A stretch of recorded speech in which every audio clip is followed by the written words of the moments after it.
So I'm thinking at least we have at least 108 in here, and why can't we have something like this from in here? That this could have just been corrective. I know a lot of people are bearish this pair. Flight to quality. It didn't do much with risk on with the whole recovery in the S&Ps. But I'm guessing that there's going to be a reconnection of this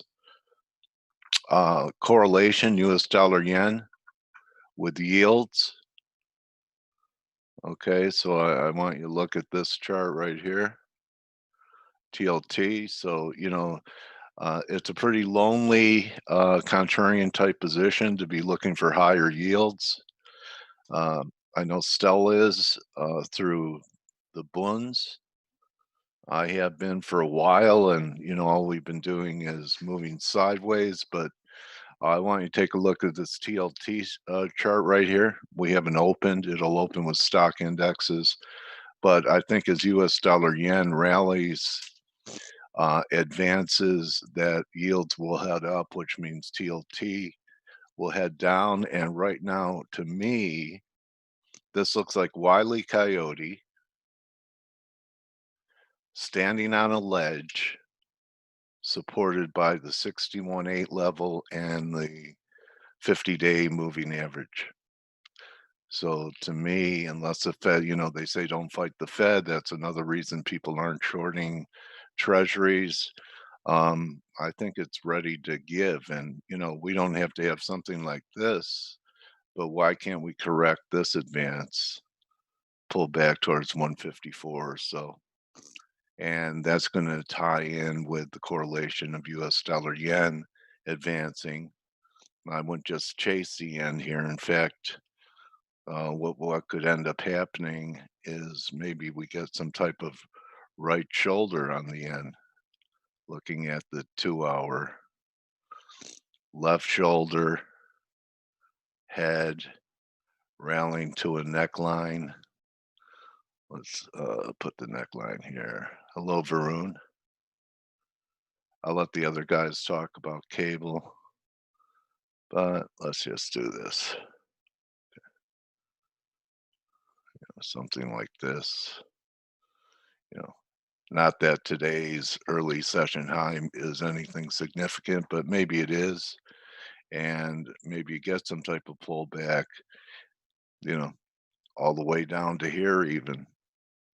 But a breakout from here is going to look like 108.80, and I just can't ignore the bull case of this being a flagpole and this being corrective, you know, correcting this overbought position in time and the potential of yields heading up, which is what's also pressuring S&Ps. I sold them Friday. It was underwater.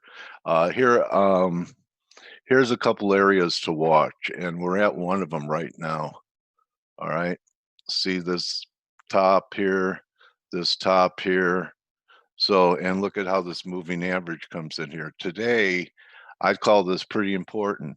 If we start closing under the 2,900 level, I think that's going to be, a pretty good indication that we have a failing rally and we're not going to take this top out. But it's early in the session, and then you have all kinds of levels. Then you're going to have this level down here, and this could be real critical.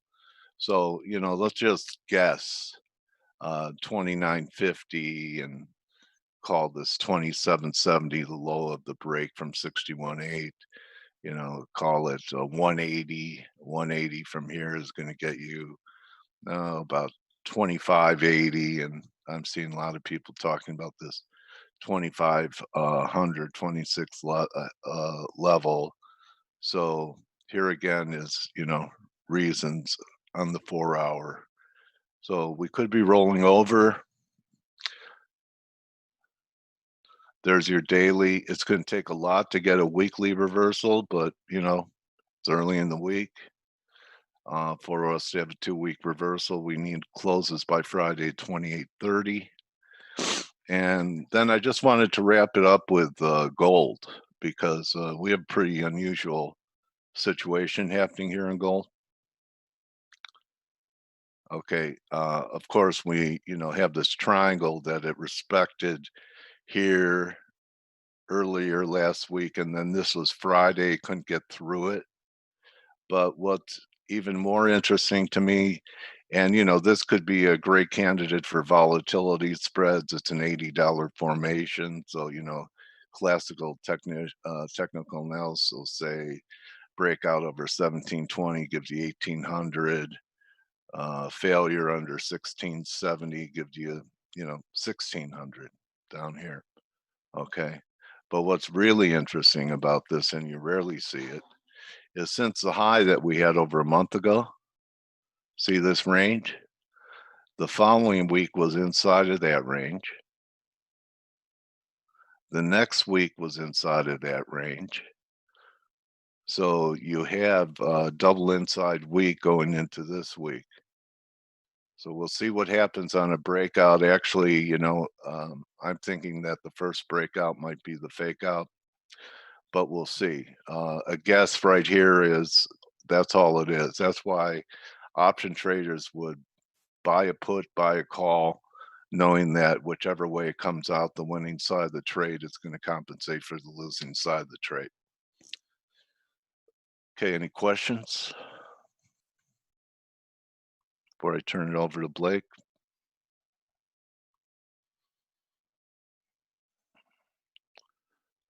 My screen is blinking. Okay. Maybe you're having flashbacks. Okay, I'm going to let the rest of the team talk about it. The one thing I could say about CAD last week. Oh, I just coattail everything you do, FX Trader. In fact, you know what? I can retire after your comments from the peanut gallery. I mean, how do I get in your hedge fund? Anyone know how to get in there? Just one more thing about Canada is, let's see, I may have had this line drawn wrong. Maybe I'll move it to here. But we're in a pretty critical level here too. So 38 and a half, and then above last week's highs look like important pivots on that. And with that being said, Blake and I must be kindred spirits. I was staring at the clock at 1:30 in the morning. There's nothing more anxiety prone than knowing you have to get up in a few hours and you're still awake. Right, Blake? I mean, what? Very true. You stare at the clock and go, "Oh shoot, I only could have 3 Very, hours." Huh? very true. Very Yeah. true. That happened to me last night. I didn't get much sleep. Um, my I'm just so yesterday, for those of you that didn't know, yesterday was Mother's Day here in the United States. Observed. Yeah, those of you that have been cloned. Oh, you're right. It's only an American holiday. Yeah. I Mother's mean, Day. All right. Yeah. I don't think it's Mother's Day observed everywhere, but Yeah. in the United States it is. Those mothers. And so us dads I'm punchy. cooked. Yeah. Go ahead. Actually, just myself and my brother-in-law. Yeah, we cooked, and needless to say, I You had an cooked. upset stomach all night, so I didn't sleep too well.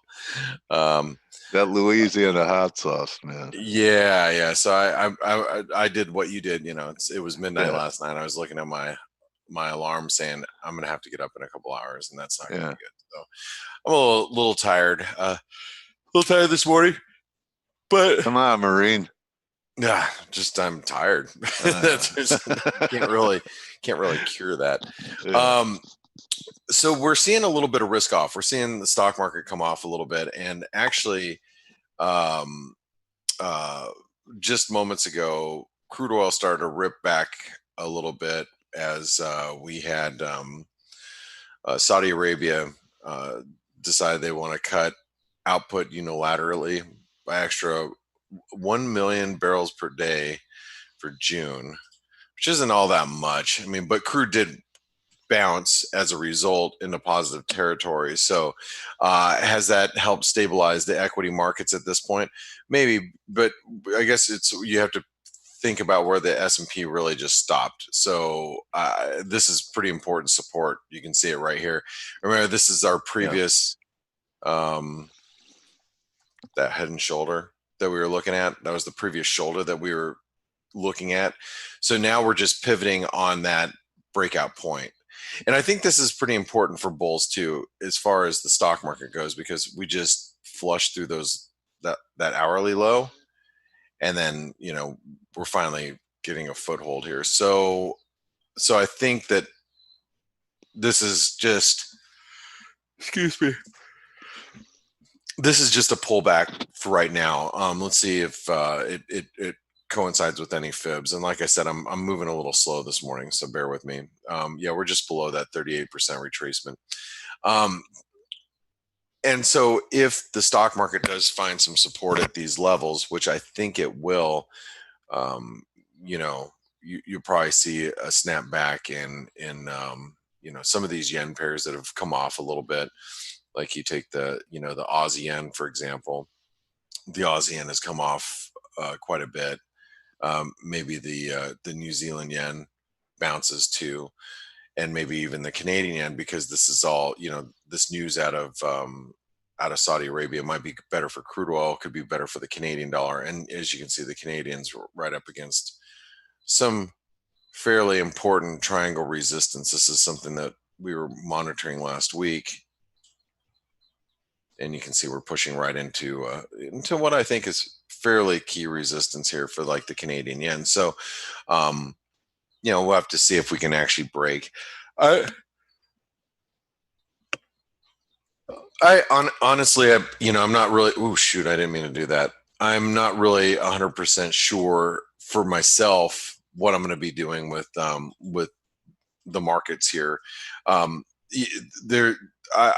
on the short side of the U.S. dollar Mexican peso, and we've just rallied back to the previous trend line, the broken trend line, the 38% retracement. So we should pivot here. It should pivot lower around these levels, but I'm not, I'm a little worried that where equities are at, we might be signaling a little bit of a reversal here in equities. So I think we'll see it show up in the dollar Mexican peso first. We should see this turn lower if the stock market's really going to bounce. But if the stock market doesn't bounce, and we can continue to see some downside pressure, I think you're going to see it here in the U.S. dollar Mexican peso first. This will take us right back above 24, and if that happens, then then I'm going to think that the equity markets are probably due for a more sustained pullback. The one thing that does worry me a little bit about equities where we're currently at is everybody's pretty bullish right now, in my opinion, from what I've read. A lot of the reports that I read, people are pretty bullish risk, and everybody's expecting the market to continue higher here after squeezing some of the shorts last week. So I think positioning wise, we're probably a lot more even than we were, a week or two ago. So I don't know. Those would be my initial thoughts as far as what the markets are doing. But like I said, I am a little tired today. I woke up late. I'm just kind of getting my head back in the game right now, and yeah. So that's kind of how I feel at this point. I wish I had more to. Wish I had more to add to this. Hold on, really quick. Sorry, we are starting to see this move out of the U.S. dollar Mexican peso. It's actually starting to move pretty good here. We're just moved above resistance, and it looks like we're going to take out this 24 level. I'm guessing here. So Dale, are you even here?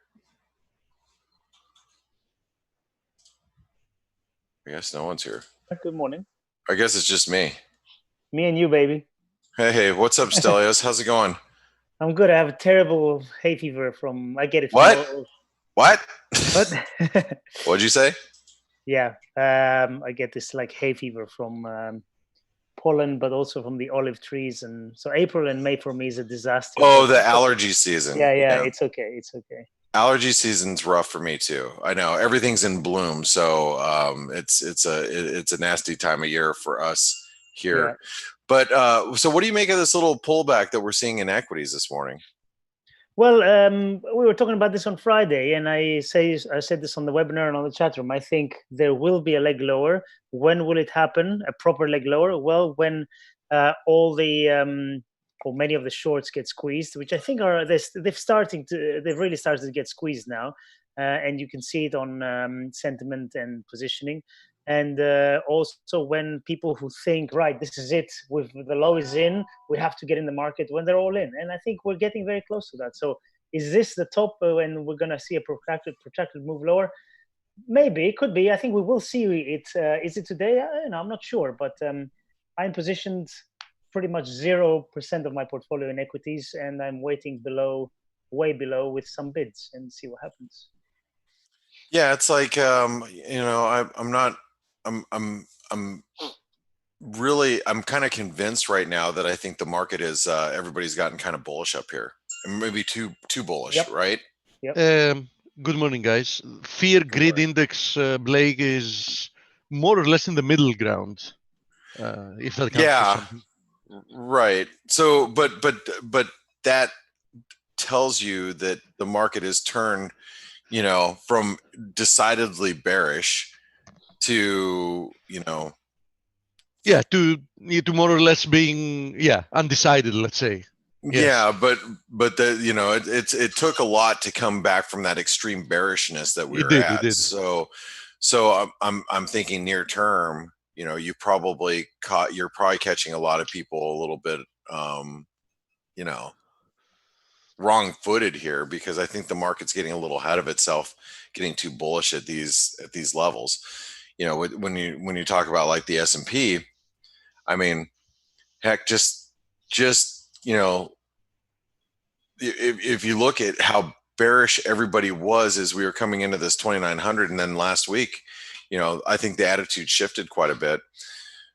If we end up making a lower high here, maybe we won't hit that 200-day moving average. I went into this week thinking that we were going to reach higher for risk on too. And one of the other things that I think we need to pay attention to is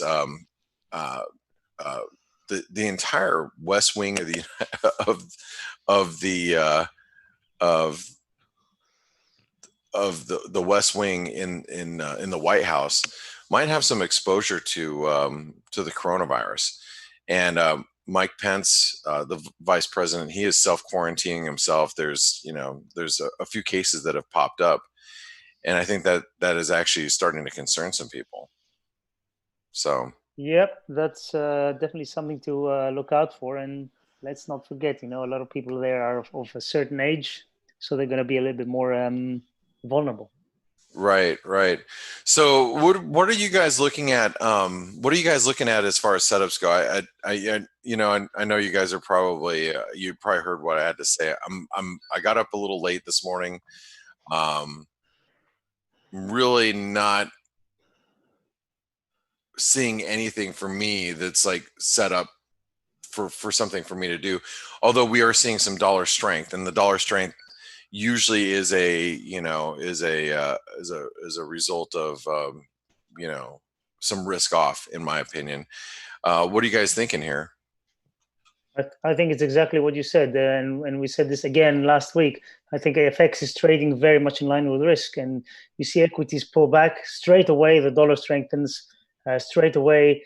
Commodity currencies weaken. Actually, the Aussie and the Kiwi are down 1% today. So it's I think, unfortunately, equities are calling the shots here, and unless you have a firm view on equities, everything else gets dragged along with them. And so I don't have a strong conviction on anything at the moment. I'm still short Euro Norway, which everybody will know by now, as I have been for a while. It's been giving me some pretty good carry up until the Norwegian slashed rates last month. And now it's in the money, and it keeps going. And as long as we don't see a huge meltdown in equities like we saw in February, March, then I think this trade is going to continue to do well, because it's Yeah. it's still at ridiculous levels if you look at fundamentals. Yeah, but if the stock market does come back under pressure, is That's the risk. Yeah. Of bouncing here, or pulling back in the Norwegian krone. I've been looking at this ever since we had this completed this head and shoulder pattern, and I had been expecting a move below support here, but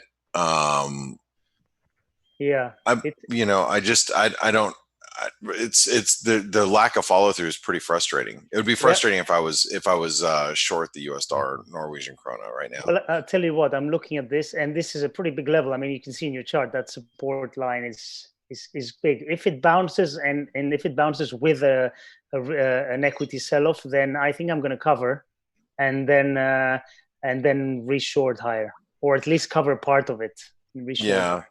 Yeah, that makes a lot of sense to me. All right, well, I'm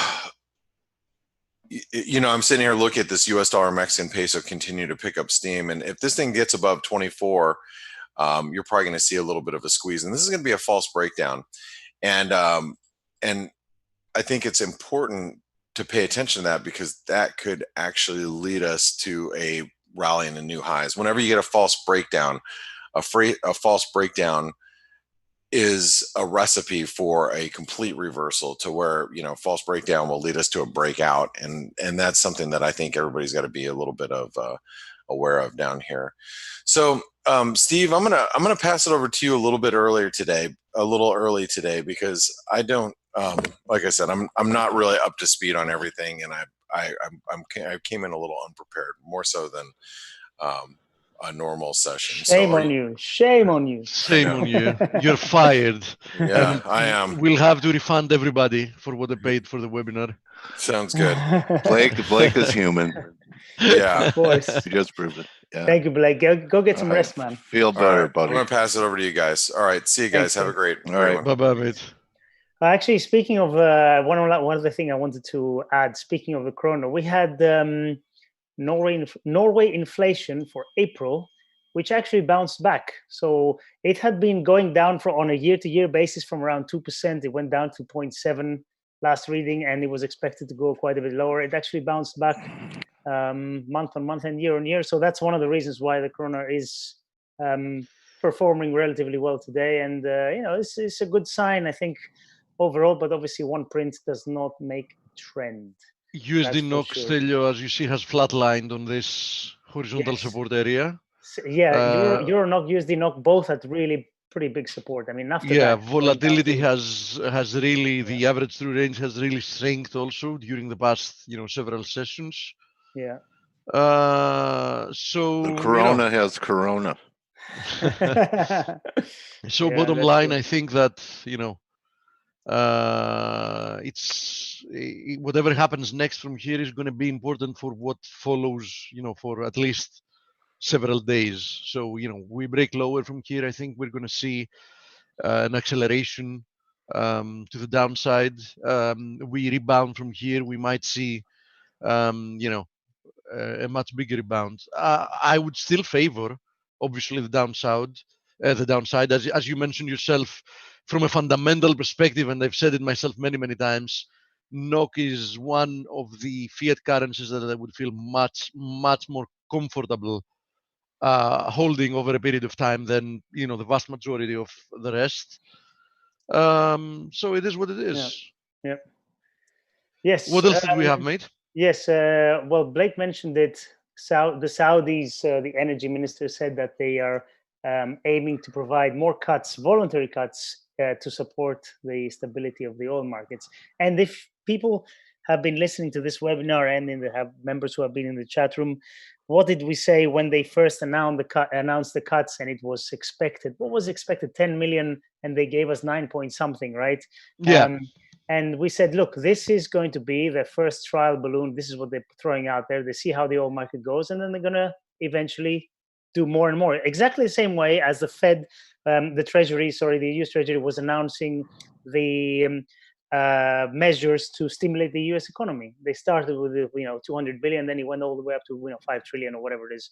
So I think that's what they will continue to do, because nobody wants oil to be trading at these levels. Not even the Saudis, who are the ones who can weather the storm better than everybody else, and they can, they can sit there and watch everybody else go bust, especially the US shale producers who already are closing down.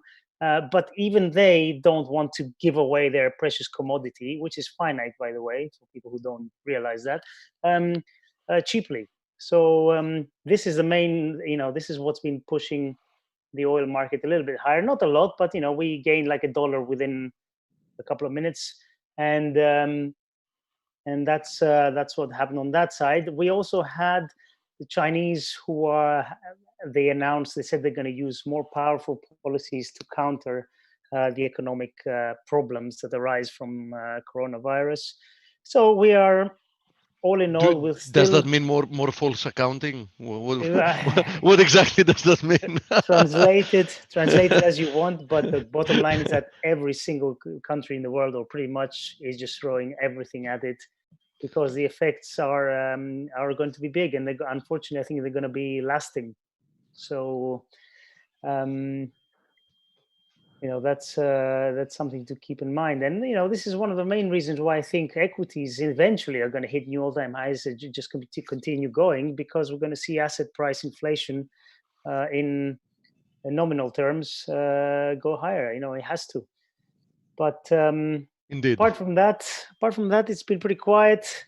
We had Italian industrial production for March, not even April, for March, and it was down 30% roughly year on year. So that's a scary reading. Yeah.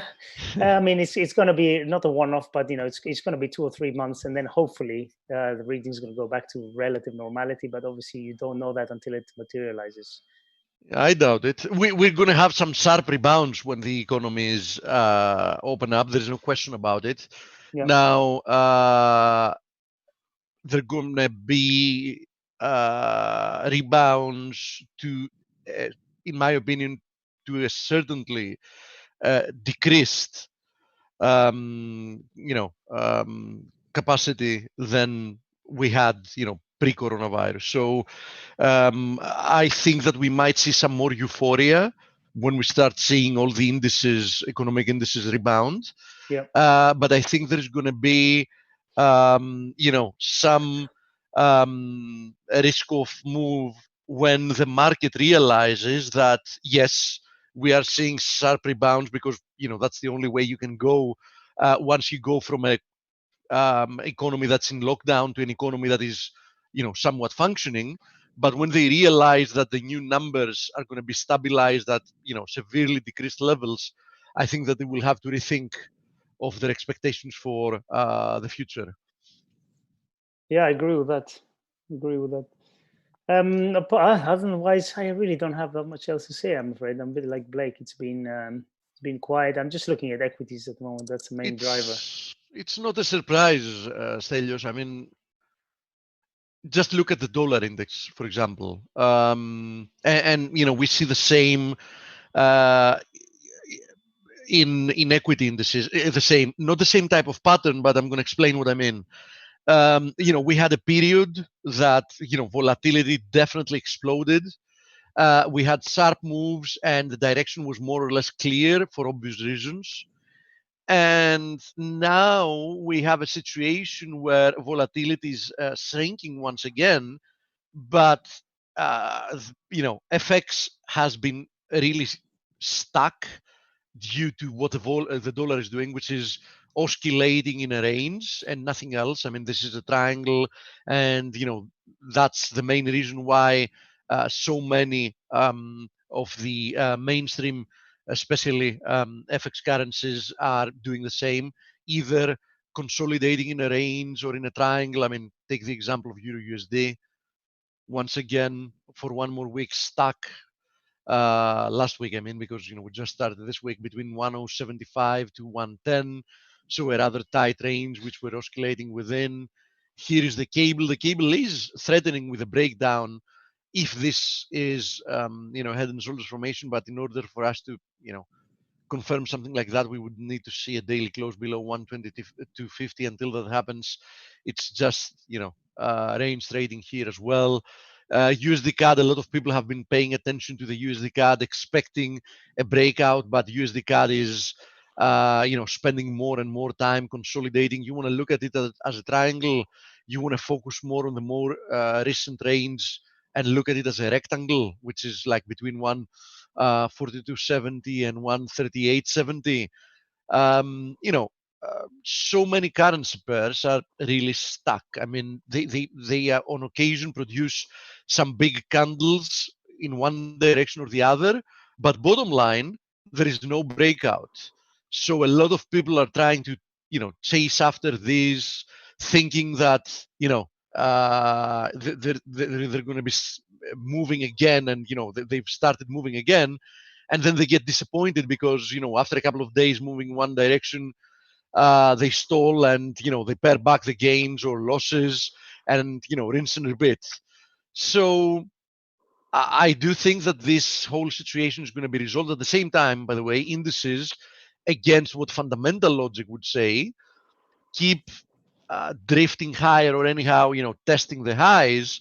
But is there a high conviction that we can move higher? No, it's not easy to convince yourself that they're going to move higher, because economic logic says that they should be a lot lower than they are. On the other hand, you have people thinking, yeah, they should be a lot lower, no question about it. But with central banks throwing trillions and trillions and trillions, I mean, perhaps equity indices can completely defy economic logic, and then you have people trying to play a game that is not easy to play, which is try to figure out how potent is all this monetary lunacy to lifting stocks above economic expectations. So you have to play a guess game. I mean, is it enough to just support them from not collapsing? Is it more than that? Is it enough to push them to all-time highs?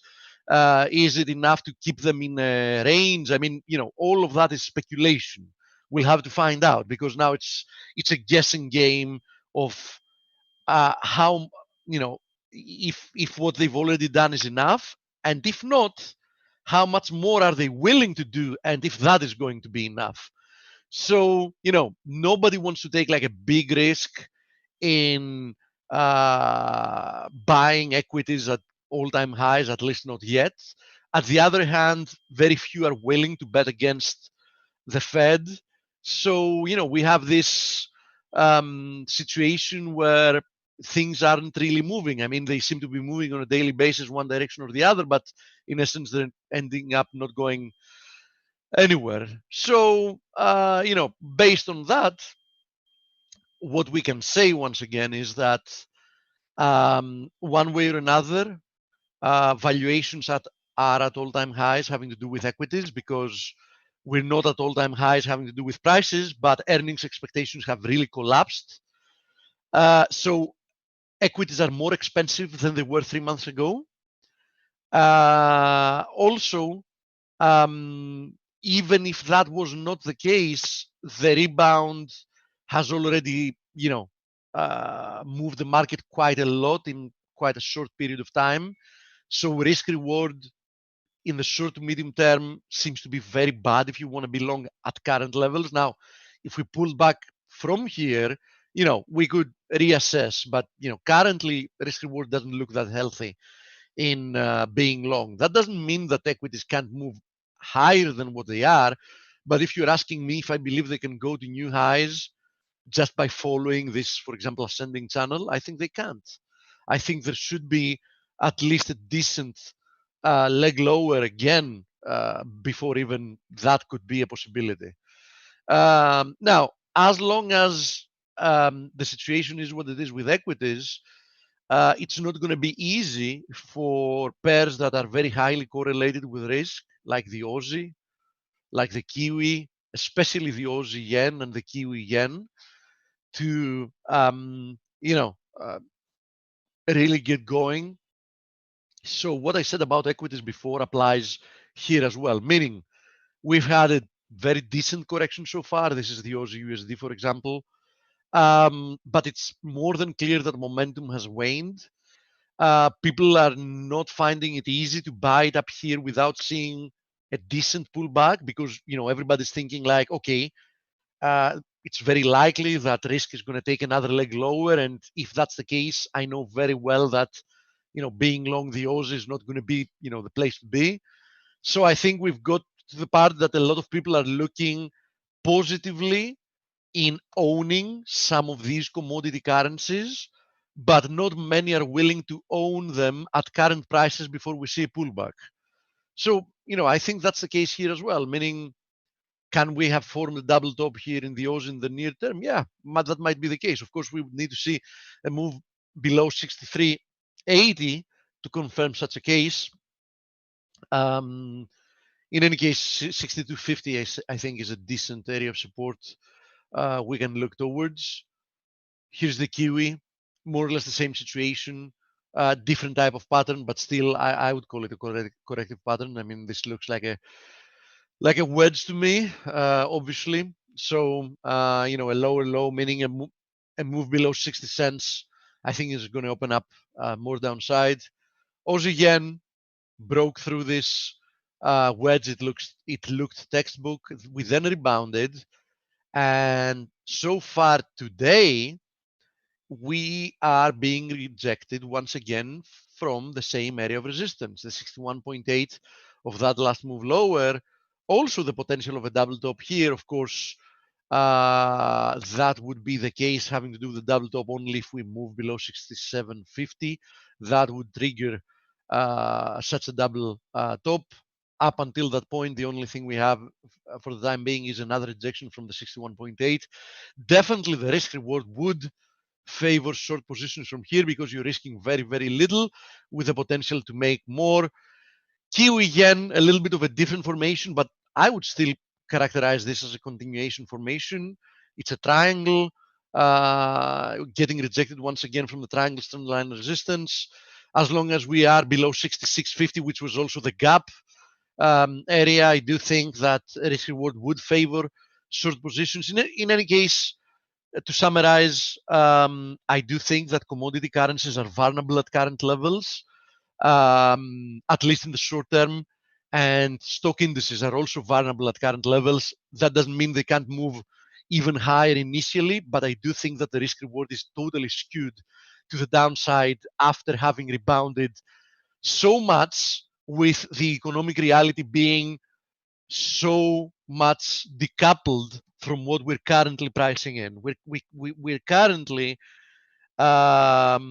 seeing valuations equivalent to the dot-com bubble in many cases, with the global economy being at least partially shut down, and with anybody that understanding economics realizing that you can shut down an economy with the flick of a switch, but the opposite doesn't apply. I mean, you can't just flip a switch and restart an economy and get economic activity back to where it was. There are many, many reasons why that isn't the case. Psychology and human behavior, as always, that's why economics is a social science, offers the best explanation. Meaning, let's say that you were, let's take the US as an example. Let's say that you were one of the 30 million people that were laid off. Okay, no matter how optimistic, like nothing ever happened before, but at the very least, as a human emotion, you would be worried, right? Meaning that even if that was the case, even if they initially called you back to give you your job, at least for a period of time, you would be a lot more careful with your spending, thinking that, okay, what if things don't go 100% back to normal? So, this is how it works, and that's how it also becomes a self-fulfilling prophecy, right?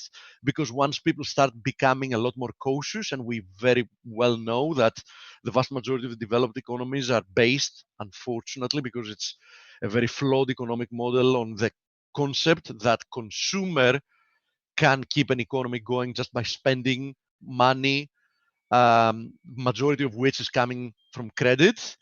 The consumer will hold up the economy, but the consumer, once things start looking, not so rosy, at the very least is going to refrain from taking any more credit, is going to refrain from going through part of what we call discretionary spending.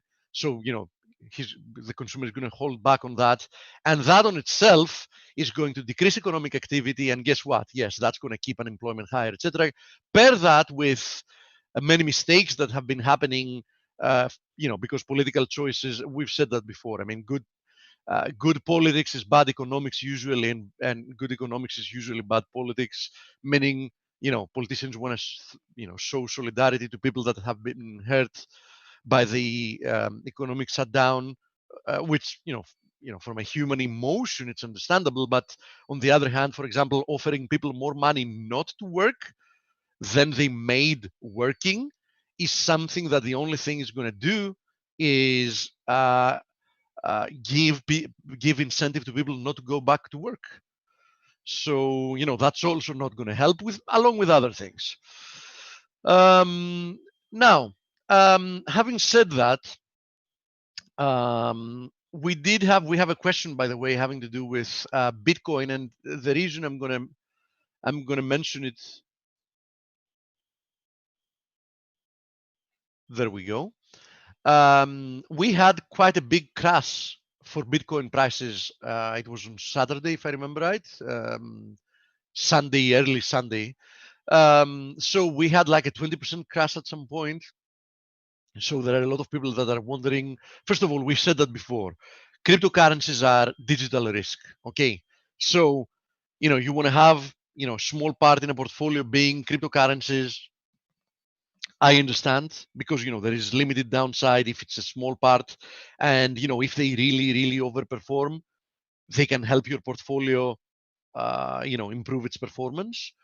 But really, if you want to own assets like Bitcoin, Ethereum, and the rest of the cryptocurrencies, you need to be ready for that type of volatility, which doesn't make much sense if you ask me. That's why I would pick gold over any cryptocurrency at any given point.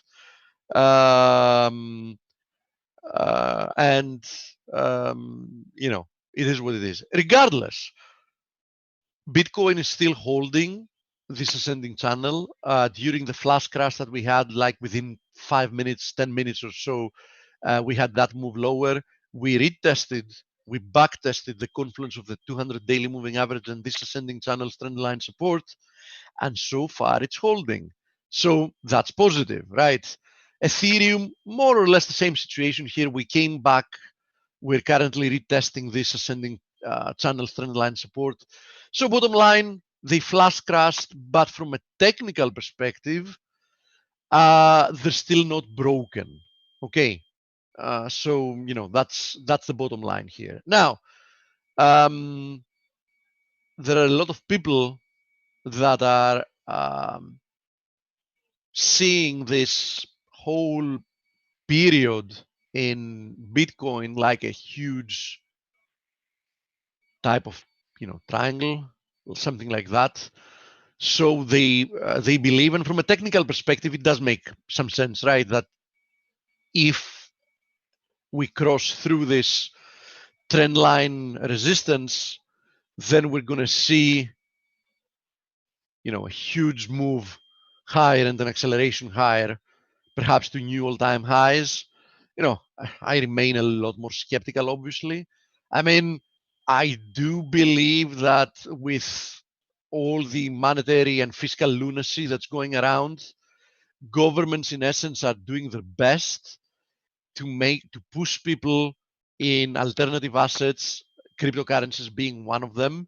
So that definitely helps in some extent, but I remain a lot more skeptical. In any case, as long as Bitcoin, for example, remains above 8,000, that confluence of supports we showed before, from a technical perspective, it's still looking okay, right? Most people have already had their hours cut in UK from 40 to 25, says Jane. Yeah, makes sense. Gold, silver, oil, natural gas. Yeah, let's have a look at all of those.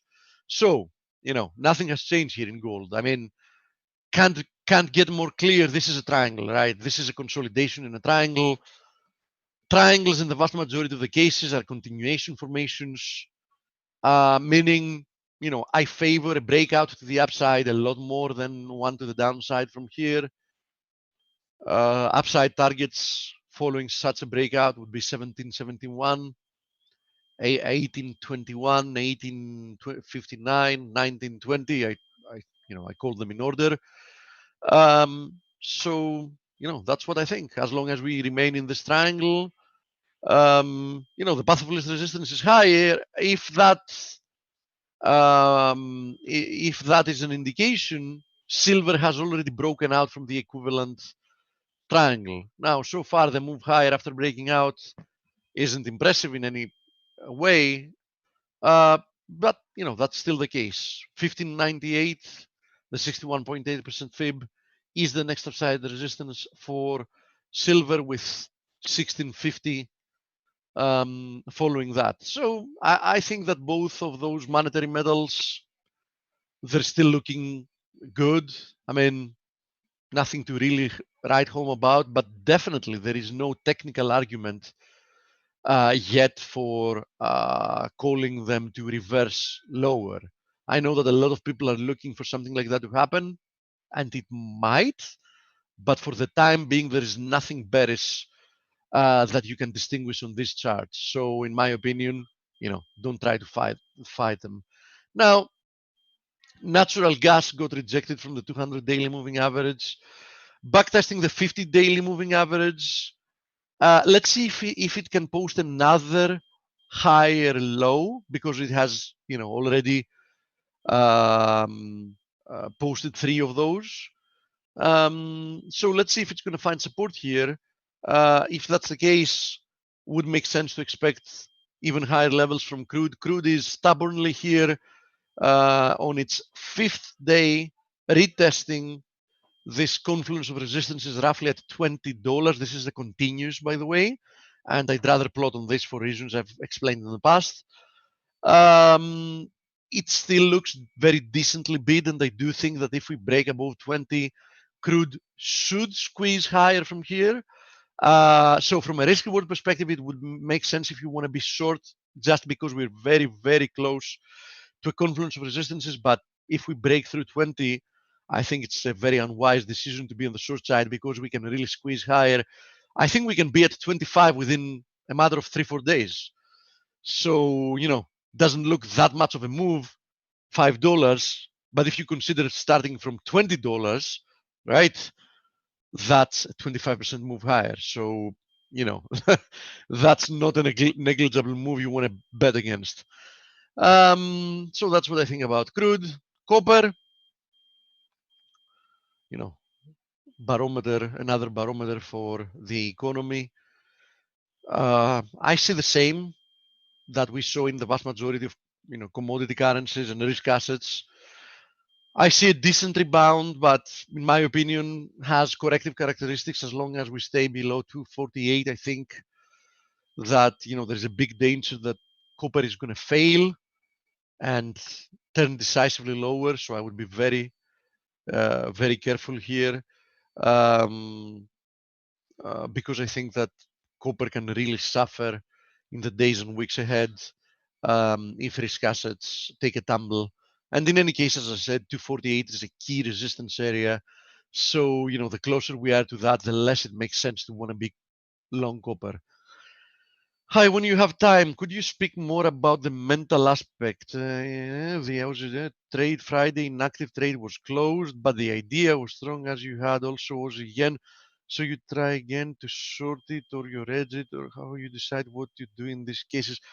The question is a little bit not phrased correctly, so I'm not sure exactly what you're asking me here, having to do with the Aussie mental aspect, but then I lose the train of thought with the rest. Trade Friday, inactive trade was closed, but the idea was strong. Some letters missing also, which are not helping. How do you decide on the amount of each trade if smaller? Okay, I can answer the last one because it's more clear. I have a set position size, and based on conviction, I decide how much of that I want to trade. Usually under normal circumstances, I'm going to trade a full position, or I'm going to scale in a full position, but I have to adjust that based on a couple of things. One, as I already mentioned, is conviction. The second one is circumstances, because if I want to scale in a trade because I'm not very certain about, I'm certain about a direction change, but I'm uncertain about, what's going to be the key level, I'm scaling in, and in some occasion that means that scaling in, you don't get the ability to build a full position even if you have the intentions to do so. So sometimes you end up with less than a full position, although that was not your intention. And another factor which is crucial, obviously, is volatility. So for example, if I want to trade the Euro Swiss, I'm going to give two extreme examples, right? If I want to trade the Euro Swiss, which is moving, marginally on an average day, I might actually take 3 or 4 times my regular size position for it to make sense and matter. Another extreme example is if I want to trade crude oil at a period, for example, where it might be producing 10% moves on a day, or Bitcoin, for example, I might take 1/3 of my regular position. So, the two main aspects that affect my position size are those two. Now, having to do with what I mentioned before with conviction, I just want to make, I just want to clarify something. I just don't want to leave that to, to misinterpretation, open to misinterpretation. When I say conviction, I don't mean like, I might go on a trade being like, who knows, this might work. Because if that's the case, I don't want to go in a trade at all, right? So by conviction, I mean relative conviction. But in order for me to go in a trade, I need to be feeling really good about it. But even with putting like a minimum barrier of feeling very good about it, there is still a scale for what lies above. I mean, you might feel fantastic about a trade or very good about it. You know what I mean? So, if I feel I'm made to watch what it did because I'm so convinced, which it can happen on occasion, I might move in a full position a lot sooner. Tell Or Steve, tell the attendees what gives you that feeling. what do you When mean? you feel good about a trade, what lines up for you to give you that conviction? It's not 100% objective, and I'll explain why. Because, for example, from you do some technical analysis. First of all, as a general rule, if I wanted to answer that, I feel amazingly confident about something if my technical analysis agrees in direction with my fundamental analysis, because I feel much more relaxed when I take a trade in the position, in the direction, sorry, that I believe that it should also eventually move fundamentally. Okay. So that is definitely something that affects how I view it. Now, on the other hand, it has to do with confluences. So, for example, Bingo. the more confluences I have showing me something, the easier I feel about it. So if I'm like super lucky and they have like 3-4 key confluences telling me that, okay, if we get rejected from there, that's a perfect point you want to be involved in this market, and I see this to start working, then I feel very confident, right? So the more evidence you have, Yes, the stronger the case. It's like a yes, legal argument. exactly. So exactly, I knew that, but I wanted you to tell everyone. It's also sometimes, and the more experienced you become, it sounds funny because it sounds counterintuitive. If you're not involved with it, you would think that the exact opposite would apply. But I'll tell you something that is important. The more experienced you become, the more you get to trust your gut feeling, meaning you don't take decisions based on your gut feeling alone in any, in no way you let yourself do that. But since after some point you realize that your gut feeling is more or less your mind's method of perhaps creating some emotions based That's what on Blake is trading on today, his gut feelings with his cooking from last night. so when your gut feeling makes you feel very confident about something, many times I've noticed that perhaps it's your subconscious method of telling you that perhaps there is even more evidence than you've consciously interpreted. You know what I mean? So Sure, I do. so I've got to trust my gut feeling more. So when my gut feeling makes me feel more confident with something I've already planned, then in other cases, that also helps a lot. So, these are the basic rules of thumb. But, it's trial and error quite a lot. And, if you spend time surviving the markets, then doing well becomes a little bit easier, by the month. Question about the FTSE. Yeah, we can have a look at the FTSE, and here's the FTSE, by the way, and the DAX. So we're going to have a look at both of them. So the FTSE, here it is. Now, my initial interpretation here, which from a technical perspective looked perfect, right, was that this is an ascending wedge, a pennant, right? A continuation formation. You can see it clearly here. And we even had a little bit of an overthrow, which is perfect because that's a very frequent behavior from such formations. You get a little bit of an overthrow. Usually that's when weak hands capitulate. And then we had this big daily reversal. I mean, that's a beautiful outside black candle that we had here. And, bottom line, as long as we're not invalidating this reversal day, I think that the path of least resistance remains lower. Okay, so Quite a bit of relative weakness compared to the U.S. index. Oh yeah, absolutely. Especially, you want to add one more factor here, Dale. It shows relative weakness despite the cable being under pressure during the past few days. Yeah. So even with the currency somewhat helping, it's not performing well. So I also believe what you just said, that the FTSE looks probably one of the most vulnerable of the stock indices that I'm currently monitoring. And from a risk reward perspective, I mean, we touched 6,000 earlier today. The high was at 6,200. I think, any type of trade like that, from a risk reward perspective, it makes 100% sense, because at the very least, even if this is a corrective move, at the very least, let's now delete all that. At the very least, I would expect one more leg lower, even if this is a corrective move before higher. Needless to say that there is a very big chance that this is actually what's going to happen. We're going to see a continuation and not just a corrective pullback. But even if this is a corrective pullback, I think that from a risk reward perspective, it makes sense to look lower from here for at least one more leg, I would say towards 5,600, something like that.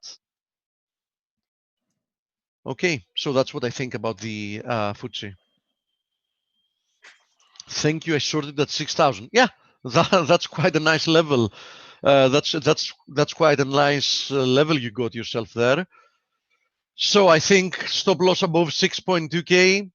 I mean, you're risking very little, and even if we make it down to 5.6K, you'll have made, twice as much as you risk to lose, which is, in my book, it's a very nice trade. Aussie CAD was leading the Aussie pairs higher. Maybe it's now leading on the downside. Let's have a look at it.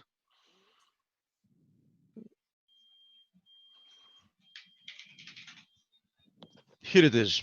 So the Aussie CAD has definitely stalled at current levels. Has it reversed lower? Not yet. So this 9150 area is a key resistance area. You can see it if we go back. But so far we only have a consolidation. In order for me to start looking lower, I want to see a move below 90 cents. If we do get that, I think that we're easily going to move back towards 88.50. So we're easily going to see another 150 pips to the downside. And then the pair can decide if that was a corrective rebound, which is failing, or something different. Definitely, one thing is for sure, I wouldn't be buying it up here. But at the other, on the other hand, you don't yet have evidence you should be selling it. So I think the next few days are going to shape that up. And as I said, below 90 cents, you can then look for another 150 pips to the downside before deciding what you're going to do. Not of my favorite things to trade, I have to admit. But in any case, good luck with that. Spain. Dale, do we have an interview today? Yeah, Peter Goldstein. Oh, is he here? Yes, he is. Oh, okay. Okay. Then go ahead and start the interview. IBEX, you Go can ahead. see a pennant as well here.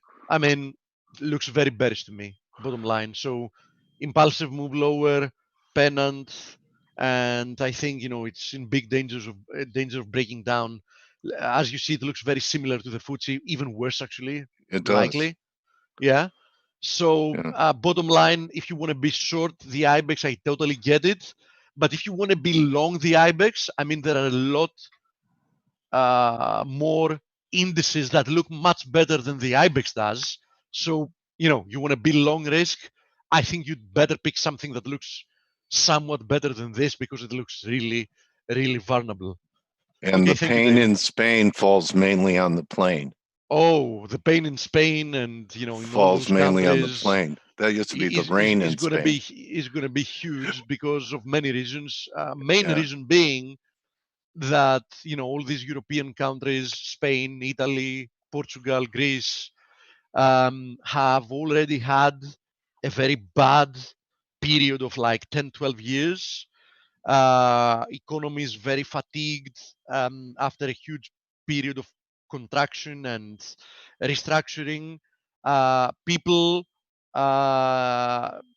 probably have very little patience left, so the social situation might, unravel much faster than many would expect. So in any case, I would be very careful with these economies. Thank you, buddy. My All pleasure. right, Peter Goldstein. I just unmuted you, buddy. Welcome back to Face. How are you, Peter?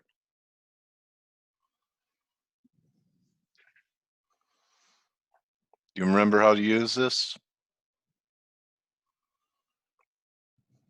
Peter Ghostbuster. Paging Peter Ghostbuster. I don't hear you. Your fans are waiting for you. Be Big Pandy. First of all, if he can hear us, he should first of all type something, so I know he can. I hit the unmute, and it still shows his mic. Oh, there we go. Hi, Peter. No? He's ghosting. Perhaps he needs to choose the right audio source. Yeah. What are you using for panel. audio, buddy? Yeah, but for the time being, I want to see some kind of an acknowledgement that at least he can hear us. Yeah, can you type into chat? Oh, here we go. Intelligence gathering. We need your voice. Yeah, Peter?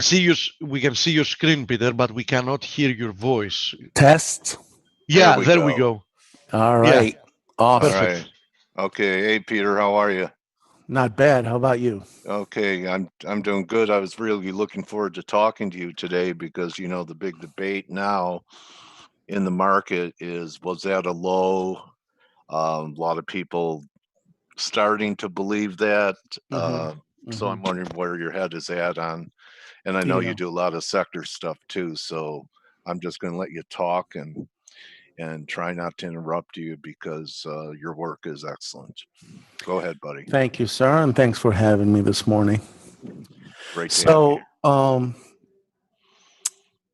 the short answer to whether the low was the low, I firmly believe it was. But Okay. from here, I see one of two potential paths that the S&P 500 and the market in general will take, and it all depends on whether the reopening of the economy will succeed against all odds, and whether we'll have in time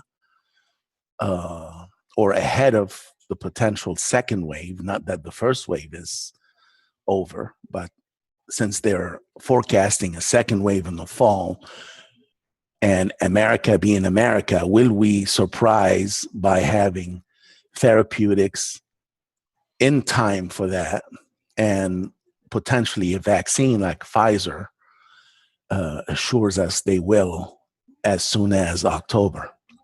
Wow. So I want to start with valuation for a minute using my valuation model. Jeremy Siegel on Friday had an interview, a very enlightening interview. And one of the takeaways is what he said about the value of stocks. He says more than 90% of the value of stocks is from earnings more than 12 months in the future. And I agreed with him because look at my valuation model here. I have 12 lines right here, starting January 31st, week over week. I've been plotting the forward S&P prices for Q2 2020 through Q4 2021. Now, late January, everything was, nice and dandy. We weren't gonna be subjected to what China was experiencing. Actually, there was hardly any talk about the coronavirus. It's just a transient event. Right. But the S&P 500 was trading at Q1 2021 and Q2 2021 valuations, 3,315 to almost 3,400, meaning they were pricing in earnings 12 months forward, at least, actually 12 to 15 months forward. Now, enter May 2021. We had that black swan event. We dropped all the way down to 2,200, a little less than that. And we basically erased the entire Trump rally, if that's what you want to call it. Yeah. We actually traded down to what earnings are telling us today, forward earnings for Q3 and Q4 2020, meaning we're still in Q2. So September 2020 and December 2020, fair value is down where we were in March and early April. Actually, March, because April, of course, we recovered. So we've already had the counter reaction to where we were in January and February. We had an equal and opposite reaction because based on 2019 earnings, which were about 140 a share, multiply that by a PE of 20, historical PE of average of 20, you get to 2,800. That's why over the last 2-3 weeks, we've been hovering or meandering around that 2,800 area, right? And in fact, the first leg down in March was down to where? 2,800. Right. So that was fair value. We dropped below fair value and we had an equal and opposite reaction, meaning we traded 22% above fair value in February. And in March, we dropped down to minus 22% relative to Interesting. fair value. Okay. Yeah. Yeah. Interesting. Now here's the thing. Right So this now, the rally was S&P like mean reversion, exactly. Actually, we mean reverted to 2019 fair fair value. value, and then we did the opposite. Yeah. Greed to fear, Right. going through fair value. So now my original assumption was that we're going to mean revert to about 2,800. But then you have unprecedented liquidity on the part of the Fed. And stocks, as Jeremy Siegel said, always look or price in 12 months or more of earnings. So actually, we're doing more than that because right now we're in Q2 2020. As of May 1st, based on the forward earnings estimates, Q2 2021 would have been 2650. We're trading as of now, we're pricing in all of Q4 2021. In other words, the entire 2021 estimates, they're priced in. One caveat though, week over week, the forward estimates are improving. That's why you're seeing the blue line crossing over the red line. And I don't have constructive when it's above constructive. the red. Yes, because what's happening is last week or 2 weeks ago, the forward estimates for Q2, Q3, Q4 2021 were the red line. Now they're improving. So the forward price estimate for the S&P as of for Q4 2021 is 3,000. So they're pricing in everything already, and that's the troublesome thing. But however, if week over week that blue line or the next line for next week will be above the blue line, then they're going to keep chasing that because, as Jeremy Siegel said, we're looking ahead 12 months or more. But here's the trouble. Here's the ES, the S&P continuous contracts. We had an ABC decline, the S&P decline in ABC fashion, traced out an inverse head and shoulders bottom that has a measured objective of about 3,100. That 3,100 is in the span of the B wave, towards the top of the B wave, okay? So there's something else also. If you look at the same chart, I have the DeMark indicator here. We had a bearish price flip after that B wave ended. And I think that's when we had our interview, right about that time. We had a bearish price flip, and technically I think it was a day after. Is this a daily chart? This is a you daily said, chart.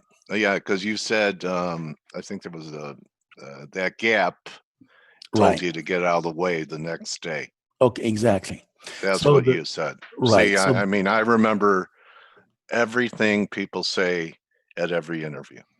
I appreciate you You can't reminding me fool. of that because Yeah. I forgot what I said. But Yeah, okay. that bearish price What's flip, your name again? yeah, All right, just kidding. I know what I'm driving though, All and who the right. previous owner of the car is. All right. So that bearish price flip is when the closing Yeah. price exceeds to the downside the closing price 4 days earlier. So we closed below the closing price of that green bar, and we went on to make a minimum of 9 consecutive closes each below the closing price 4 bars earlier. So the trend was definitely down. And Yeah. suddenly we had a bullish price flip, a green bar that basically reversed the work that the last 4 red bars did. Okay. Yeah. And from there on, we rallied, had a bullish price flip again here. And we went on to make 9 consecutive closes above the close 4 bars earlier. Right. So we had that. So again, it seems that 2,400 was big. right. So we're progressing towards that resistance zone, which is TDST, by the way, is another indicator. It's the top of the bar that printed that bearish price flip. So that's 30.37. The top of the B wave is about 31.30. 3137, according to this. Yeah, that's this red bar, the high. That's when we reacted to the first intervention, the Fed intervention, that they did the first rate cut. I don't know how much it was. I don't recall. And then everybody sold into it, and we did. And then, of course, the next leg was much bigger than the first one. So TDST 3037 and then 3137, that is the danger zone. And by the way, we are down today. I'll explain why in a minute. Here's the trouble with this, okay, from a valuation perspective. If we get to 3037, 3137, we'll be trading at a PE relative to trading 4-quarter earnings, which as of today, they're about 125, 126. So if you multiply 125 to 120, they're exactly, as of May 1st, they were 125.55. So my model tells you that, or suggests that every time the PE reaches 24 or higher, we are in the danger zone. We're liable to have a precipitous decline. Whether this will happen this time around, in light of the fact that we are in a liquidity-driven situation, and also we have earnings and the market, and not earnings, I'm talking about presidential elections coming up, and we have a market that's hopeful that we've dodged the bullet. So there's a lot of hope riding on this. But again, if we reach that zone, we're already trading at above 23% PE. If we reach 24 to 25, this is where the biggest moves down began from. So that is the danger that I'm seeing. Okay. Now, forecast. Here's my forecast that the low for Blue Wave 4 is in place. Okay. Whether we retest it, whether we move sideways for several months, I personally believe, firmly so, I'm a firm believer that the fourth wave of the super cycle, and look how much work I've done here. I haven't shown this chart before.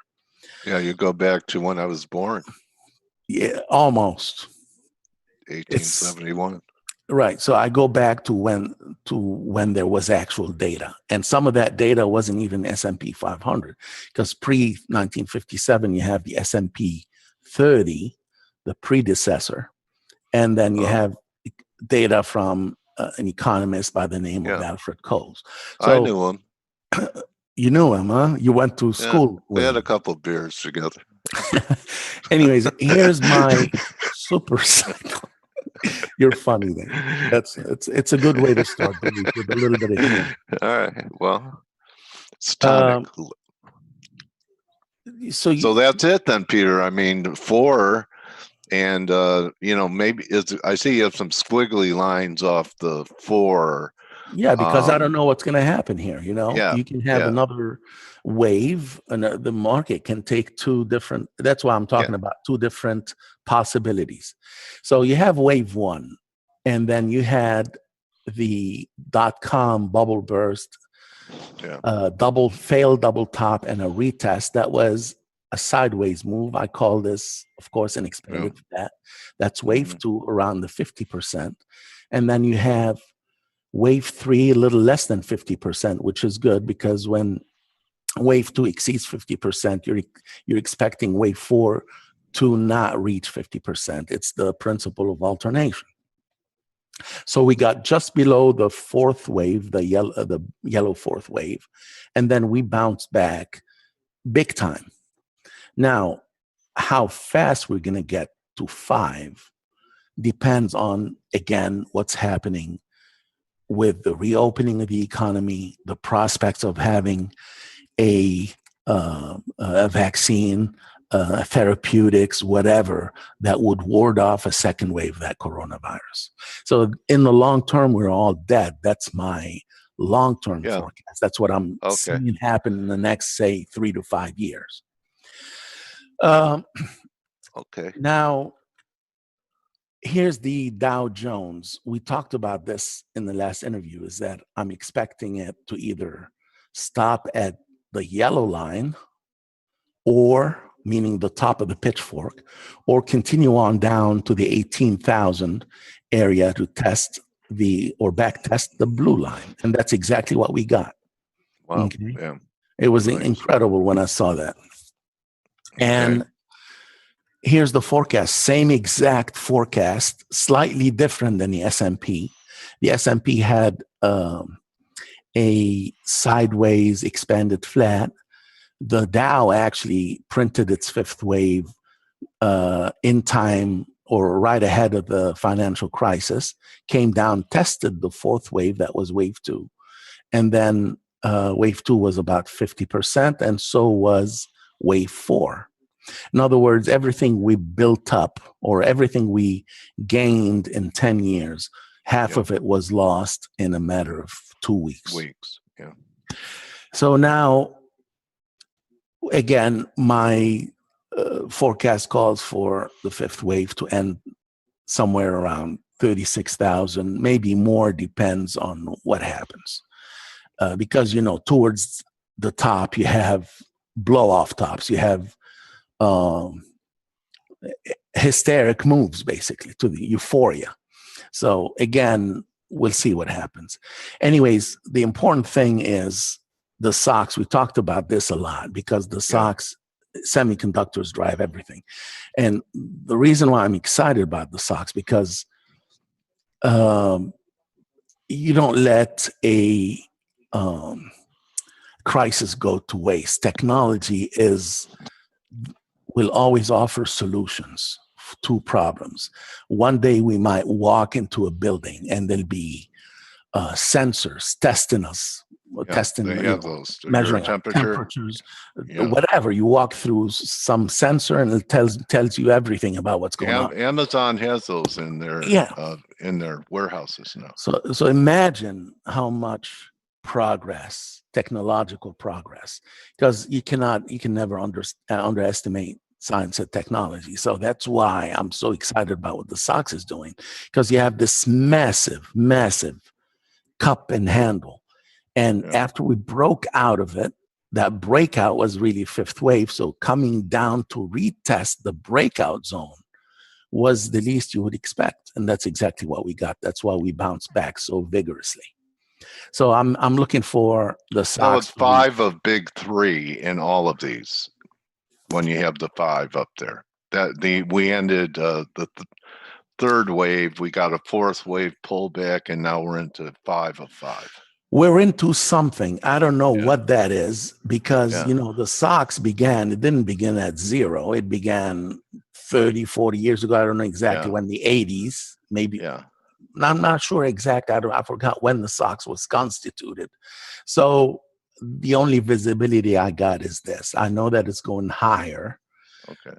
Whether this was wave 1, this was wave 2 at the 2009 bottom, and this is wave 3. I don't know. I really don't know. So only the future will reveal what's going on with the wave structure for the SOX. All I know right now is that this big, massive cup and handle has a measured movement of about 2,600. Okay. So that's plenty of room. That's 57% higher from here. Okay. Yeah. I know this is one of your favorite groups too, that you love semis. 57%, if you go back to the S&P, where the target I have up there is 48%. So the SOX will outperform the other indices. Keep that in mind. Okay. So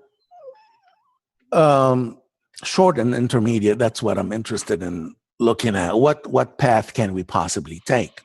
So let's say that everything works out and the economy reopens and we have vaccines and therapeutics in time to ward off, because remember, without a vaccine, forget it. I mean, they're opening bars and things like that. I heard in South Korea and other places, and they're seeing spikes in the virus. So only a vaccine and effective therapeutics can deal with what's going on.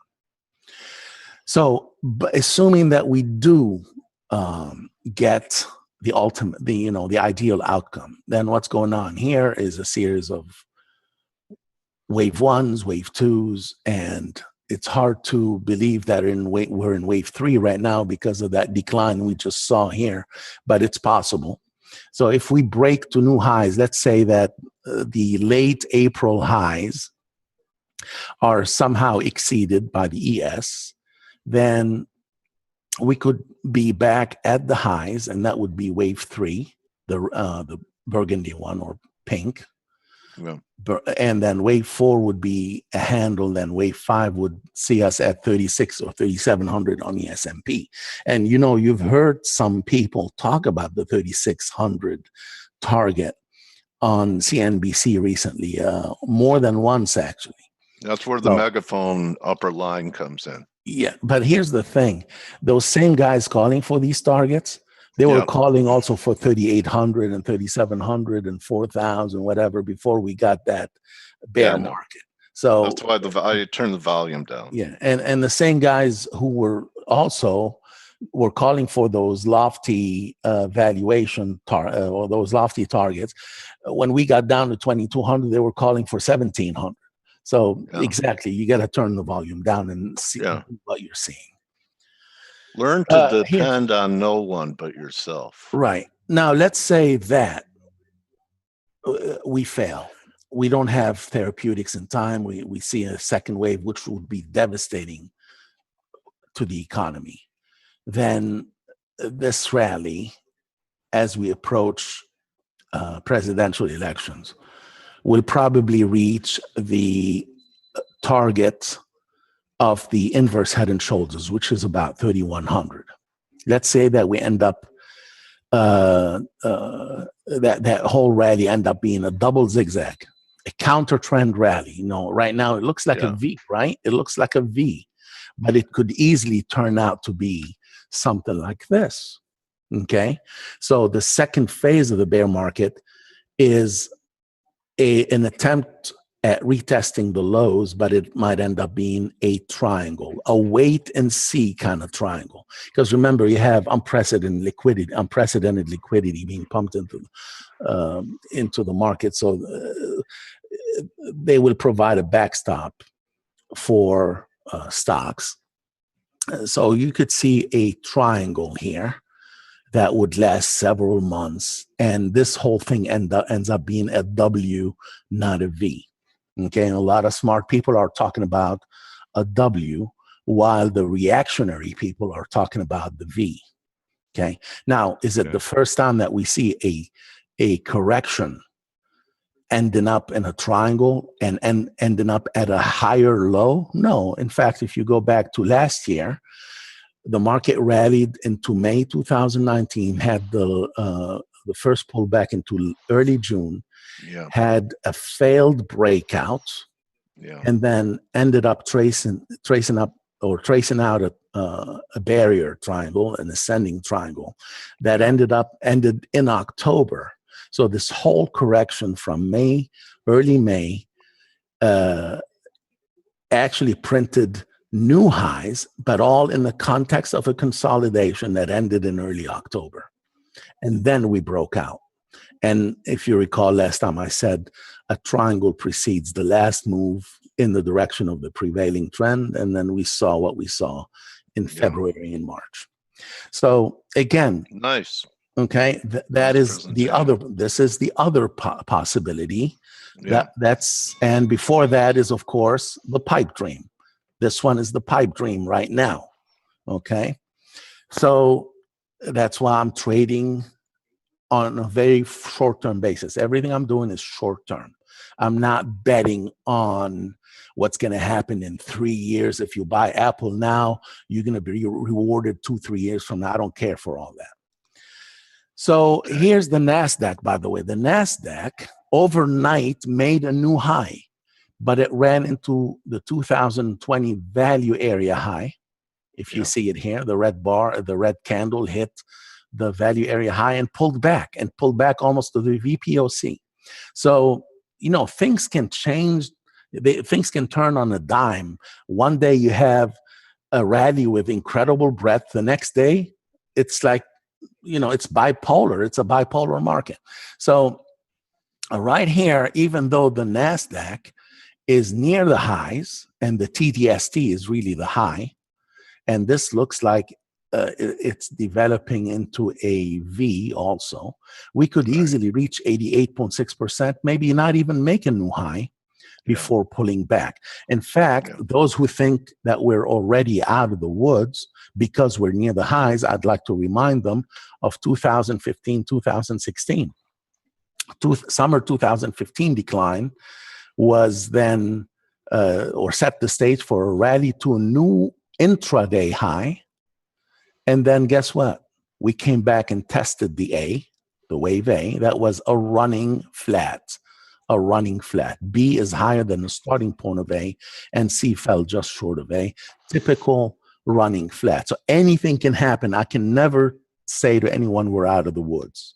You know, it kind of makes sense, Peter, after that dramatic move, dramatic recovery, that we have 5 months of uncertainty into the election and the fall of sideways movement. Right.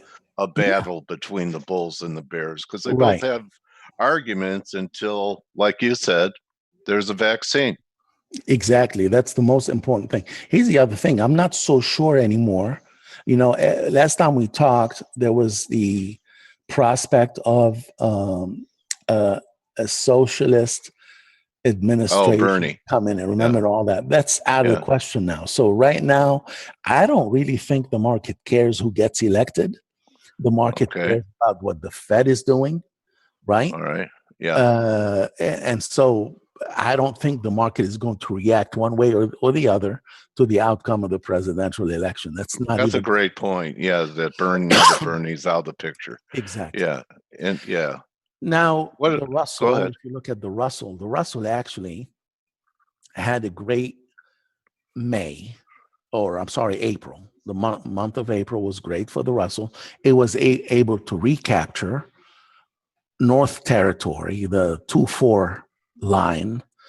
We got back above that line and above the yellow line, and actually May got off to a good start as well. So we'll see whether this mean reversion can reach 1450. That's where I would expect it to bump into resistance. Okay. So the Russell is recovering, and it should do so if the reopening of the economy works out. You know, all these small businesses and whatever. You know, right now we're sort of in a deflationary environment, despite all that. And we're going to talk about gold in a second, but the economy is closed or semi-closed. If I go out to a car dealership, who do you think is going to get the upper hand? I'm going to walk out with probably whatever price I want. They're dying to sell a car, right? Now, if the economy reopens, all that M1 money, all that liquidity, it's going to have to find a home. So the economy, for however long, I don't know, the wheels of the economy will start turning again. And I don't know what will happen to unemployment. I don't think we'll see 3.5% unemployment anytime soon. Okay, I bet that the S&P, if and when it makes new highs, the unemployment won't be anywhere near 3.5%. Yeah. So this is the Russell. It's making headways. We'll see how far it'll go. The banking index. Now, the banks are depressed, whether you look at the NASDAQ bank index or the BKX. And the reason is yields. Net margin, right? So you have banks that are basically net interest margin. So if you look at net interest margin, you have banks that are loaning money at what? They can't make money in a zero rate environment, but they also have holders of savings accounts and certificate of deposits. They have to pay interest on that. So if their net interest margin is not as favorable as it is when interest rates are higher than zero, then you can't expect banks to do well. So all those guys buying banks and whatever right now, I'm not even looking at banks. So here's what concerns me. You have banks not doing so well. You have the Russell, lagging the S&P 500. And then you have also the transports pretty much near, I mean, they've recovered some, but the recovery is nowhere near commensurate to that of the S&P or the NASDAQ. So those types of divergences are very worrisome to me. And remember, those are the types of divergences that precipitated this decline. Because if you look at the transports, we have a classic Dow theory non-confirmation in 2020. The indices were making new highs, yet everybody was ignoring the fact that the transports were still below their 2018 highs. Okay, so that was one of the reasons that I was predicting this decline. So transports now, if the economy reopens, and people start flying again, because the only way people are going to really fly again if there's a vaccine or effective therapeutics. I'm not flying anywhere if you put a gun to my head unless there is a therapeutic or a vaccine. So again, transport, it's not unusual for the transports to lag behind the other sectors. Every rally, every turning point, 2014, 2015, 16, the transports were lagging, but they eventually broke out to new highs, except in 2020. So this could be a case of let's wait for those vaccines, let's wait for the therapeutics, and then if they become available, then the transportation sector should benefit. Okay. The other worrisome sign is the breadth of the S&P, the breadth of the S&P as I measure it in terms of the equal weighted relative to the cap weighted. This thing has been on a decline forever because what's propping up the cap weighted are the big names, the mega caps. That's why the S&P 500 equal weighted, which was actually outperforming the cap equal weighted was outperforming the cap weighted up until 2016, 2017. And then from there on, it embarked on a journey down to almost the 2019 lows. So breadth has been on the decline due to the most of the money pouring into the mega caps. They're outperforming everything else.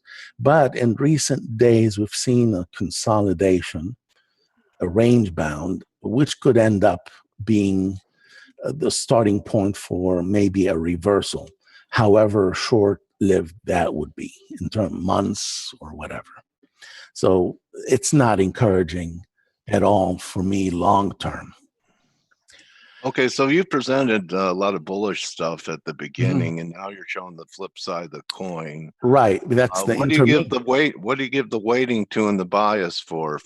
So remember, the bullish is long term. Okay. The intermediate and the short term, I said we could take one of two paths. It could go one way or the other in the short term, depending on therapeutics and whatever. So here's the thing. Junk bonds, they've actually, they had a cataclysmic decline, and then the Fed came with their $2.3 trillion program. They're right now trading above the late 2018 low. At one time, they had a problem staying above the early 2016 lows, but it seems that they're experiencing a turning point right now. I am long HYG actually. Oh, interesting. Looking for what? A retrace move? Well, I'm looking for, I'm long. When I say long term, I'm talking to May or June. Okay. Staying above a certain value. Okay. Now, here, what's encouraging is the spread, yield spread, IEF over HYG or IEF or over junk. So 7 to 10 year treasury bonds relative to corporate bonds. When the Fed came with their 2.3 trillion program, we saw this huge gap down that reached the 50-day moving average. Then we had a technical bounce.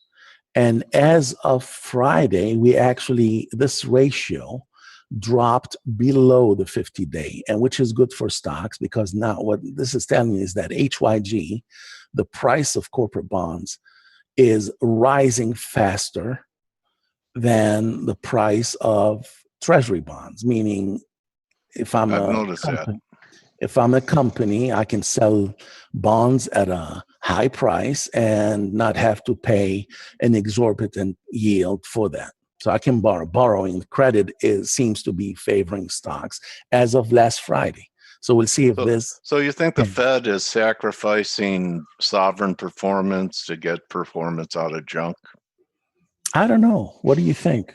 Well, I don't know. I think that we've taken on a lot more debt that's going to have to be Oh, that printed. so. So That's the sovereigns are, like you just said, are underperforming. so. Also, one other point, Peter, the Yeah. administration talking about canceling the payment of bonds owned by China. I know it's bellicose, it probably wouldn't happen. But you know, if we keep going tit for tat for China, it wouldn't take much. They wouldn't have to unload their whole treasury portfolio. All they'd have to do is sell a little to cause some type of panic in the bond market. Right. Yeah. I You don't think know. about Well, that at you know, all? here's what I'm thinking. I'm thinking that if uh if we're gonna pay the piper at some point for all the debt that we're accumulating, it'll probably be the top of the fifth wave from the super cycle fifth wave. Let's go back to this for a second. Where was that? Okay. Right here. Yeah. The fifth wave. Now, the beauty of all these corrections is that we can always estimate the downside of a fourth wave relative to the size of the third wave, so on and so forth. But if a super cycle reaches a fifth wave, the downside could be anything. I could retrace 61.8%, 50%, 78.6%, 88.6%. The crash, the potential for that crash from the top of the fifth wave, you can never estimate that anymore because you have a completed 5-wave move, and the counter or the ensuing bear market could retrace up to 100% of that. Okay. bull Best market. guess for how much time the Fed bought us Exactly. for this move to fifth wave high at your Right. targets. Exactly. 2023 ballpark, 24, 25. You know what? Sense in time. Somebody taught me, somebody told me recently or asked me, what's the time frame? I said, well, if I were you, I'd start building a bunker now, because I don't know time-wise when that will happen, okay? I would say 5 years, in the next 3 to 5 years. That will get to the high of wave 5. Yeah. Okay. In this right. in this decade. Okay. All right. That's a fair bet. Okay. Last thing I want to talk about is gold. I was a little whipsawed by gold recently, and the reason being is I believe that the trade is very crowded. Everybody comes on and says 1,800 and this and that. Yeah. And so the thing is, right now it feels that my dollar has a lot of buying power because, there's nothing going on out there. People are dying to do business. So I can go out and buy a car anytime I want for whatever price I want. Cash is king. Right. Yeah. So, and we talked about this pattern last Did you time. get your $1,200 from the government? No. Me I either. haven't seen nothing yet. Yeah, I know. They don't pay traders, I guess. So. You don't think so? They were supposed to. All right, so let's see. All right, so we got the smiley face here. So we had the pattern in gold that looks bullish. And, I was betting on it staying above 160 through May 15th expiration. I don't know where it's at right now. I haven't looked. And then I got out of that position because I felt that the trade was way too crowded and maybe my time frame is not long enough. So I was looking at it yesterday, and I see what's been happening over the last 2-3 weeks. A triangular consolidation. If you look at this isn't this a wave 4 that would imply one more thrust to the upside? Yeah, and I think that would take us maybe in the 170s, almost 180. Okay. But it would be a wave 4 of not the highest degree. It'll be 1 degree less. In other words, there'll be another wave 4 to follow it of higher degree to form a handle for that cup. So we have a triangle consolidation happening at and around the value area high for 2020. So I don't know whether it got down below 160 today or not, 159 or so. But I feel that once it breaks above last week's high, this should constitute a legitimate breakout, taking us to the highs. And by the way, it's corresponding. Okay, well, that's what people are talking about, 1800 on Right. the breakout. So it's coinciding, by the way, with the reopening of the economy, meaning if the market starts to function again, or the economy starts to function again, there's economic activity, then, we could start seeing inflation at some point. Yeah. 3 to 4%, as Jeremy Siegel was talking about. He's not expecting hyperinflation. What would be your bear case? Do you have a bear case for gold? For gold? Yeah. Yeah. And by the way, at one time, since we talked, I changed my mind 3 or 4 times on it. Yeah, it's okay. And the bear case for gold is that gold has always been a hyperinflation hedge. Okay?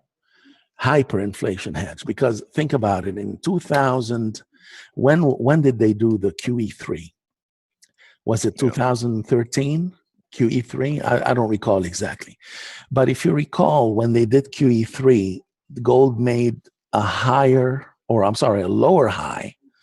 And then despite that QE3, it went on to lose almost half of its value from 1900 or 1800 down to 1000 or 1100. So it was an incredible, bear market in the last 7 years. And despite all the zero interest rates, and we never saw inflation. In fact, there were. You have a bearish technical argument for it? Yeah, the bearish tactical argument is a double zigzag that has yet to complete. And which would mean what? So let me see. Let me see if I can. I want to bring up my. And then I want you to give people information on how they could follow you and keep in touch with you. Absolutely. So if you see here, we had an ABC, XABC. At one time, last month, I felt that this C wave right here is really the 5th wave of A. And I can make a case for that, which means that this right here is B and C is coming. That's what I think. Okay. And all right. So that's why I'm out of the gold trade. Yeah. Until it breaks above last week's high, then I'm willing to take a shot. Okay. But if it drops below this triangle, the breakout. If the breakout ends up being to the downside, then I'll start, if this breaks down, then this value area high is going to fail and we're going to head back down. Okay. And here's the thing. I felt that every single rally in gold in recent weeks was, forced. It felt forced, like a technical move, because people see, the gold doesn't want to rally. It seems that it's doing it despite itself. And that's what is worrisome about it. Unless a lot of money flow, there's been a lot of flow into gold, and the trade was so crowded and everybody was front running it ahead of what they're expecting to see happen. And the consensus is 180. And guess what happens to consensus? Yeah, either never gets there or blows through it. Yeah, exactly. And in a nutshell, that's all I got. I hope it was. Well, you had plenty, man. I appreciate it. And really a great presentation. You're getting comments. Rick said, very good guess. Nice work in charts. Clear, shows both sides, cause and effect without pushing bias of market direction. Absolutely. Very much appreciate it. FX trader, great. Elliotician. Okay. So anyway, great work from Scott Henderson. Thank you for edifying the FACE community today, my trading warrior brother. Thank you so much for having me. I look forward to talking to you again. Okay. So is your Twitter handle the best place for people to follow you, Peter? Yeah. Peter Gostein, at Peter Gostein. I should Okay, have had bye. a slide here with my information, but it's first name, last name. It's that Okay. simple. All And right. Well, much thank you, appreciated. buddy. And Yeah, anything I we'll can do. set up a date later today for sometime in the summer and keep this narrative going. Okay, buddy? Sounds great. Good luck and thank So you. everyone, my trading warrior brother, Peter Goldstein, can follow him at Peter Goldstein on Twitter. That's a wrap, and see everyone for Turnaround Tuesday. Here at Peter Goldstein, you're welcome, Tian, and I'll see everyone tomorrow. Don't just count your pips, count your blessings. Adios.